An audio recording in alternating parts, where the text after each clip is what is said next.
વડગામ તાલુકાના માહી ગ્રામ પંચાયતના survey number 234 પૈકી ગૌચરમાં આમેના પાર્ક અને મહારબા પાર્કના માલિકો દ્વારા બિનઅધિકૃત રસ્તો બનાવી દેતા વિવાદ ઊભો થયો હતો, જેથી ગ્રામ પંચાયતના વોર્ડ નંબર 4ના સભ્ય ભરતભાઈ હરિભાઈ ચૌધરીએ આ મુદ્દે બનાસકાંઠા કલેક્ટર સહિતના અધિકારીઓને લેખિત રજૂઆત કરી બિનખેતીના મંજૂરી વગરના થયેલા વાણિજ્ય આકારણી અંગે તપાસ કરવાની માંગ કરી હતી.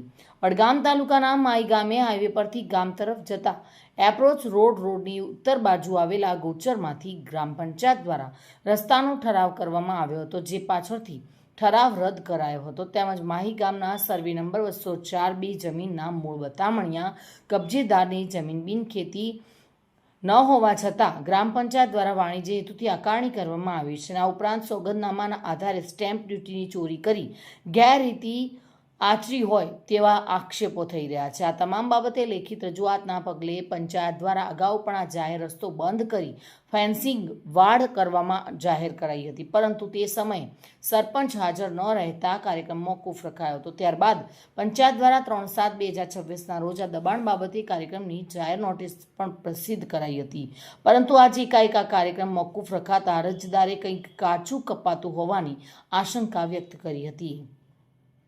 કાર્યક્રમ મોકૂફ રાખવા માટેનું લેખિત કારણ પંચાયત પાસે મંગાવવામાં આવ્યું હતું, જેમાં પંચાયત દ્વારા સરપંચના લેટરપેડ પર એવો જવાબ આપ્યો હતો કે જરૂરી પોલીસ બંદોબસ્ત ન મળવાને કારણે અને તાલુકા પંચાયત અને મામલતદાર ઓફિસે વડગામથી કોઈ અધિકારી હાજર ન રહેવાને કારણે આ કાર્યક્રમ મોકૂફ રખાયો છે. હવે આવનારા દિવસોમાં પોલીસ બંદોબસ્ત મળે ત્યારે કાર્યક્રમ કરવામાં આવશે.